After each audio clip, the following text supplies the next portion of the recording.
તો અમરેલી જિલ્લામાં ધોધમાર વરસાદે ખેડૂતોની મુશ્કેલીઓ વધારી દીધી છે। સાવરકુંડલા તાલુકાના જનસાવર અને લીલિયામાં ભારે વરસાદ છે। આસપાસના વિસ્તારોમાં શેત્રુંજી નદીના પાણી ખેતરોમાં ફરી વળ્યા છે।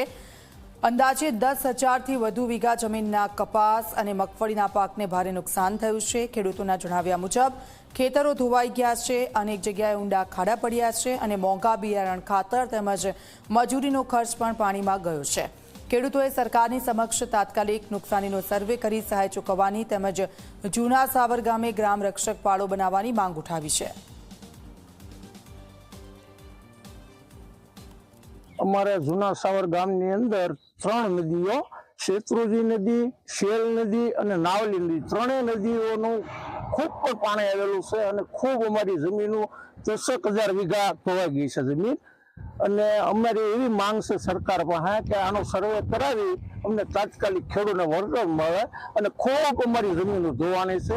પહેલી વાર બિયારણ ગયું, ફરીવાર વાવ્યું, બીજી વખત બિયારણ ધોવાઈ ગયું છે અને અમારા ગામને ખૂબ નુકસાન છે અને અમારા ગામનો પાળો છે, ગામ સીમ રક્ષકનો, એની અમારી ઘણા સમયથી છે માંગ છે સરકાર પાસે કે આજે 1982 થી અમારા જૂના સાવરનો પાળો ધોવાણ થઈ ગયેલો। એના આગેવાનો અમારા રસિક બાપા બાબુભાઈ પાટીદાર આને ઘણી રજૂઆતો સરકારમાં મૂકેલી છે, પણ આજ દી સુધી આનો કોઈ પ્રશ્ન હલ થયો નથી। કેટલી વાર વાવેતર કર્યું અને અમે પહેલી વાર મંડળીઓના ધિરાણ લઈ અને આ બધાએ વાવેતર કરેલા। ઈ વાવેતર ધોવાણ વહી ગયું।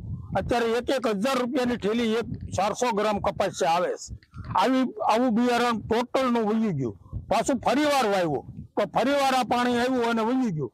તો હવે અમારી એક જ માંગ છે સરકાર પાસે કે આમાં કાંઈક સર્વે કરી અને જે એનાથી બને એ કૃષિ મંત્રી અને મુખ્યમંત્રી આની નોંધ લે।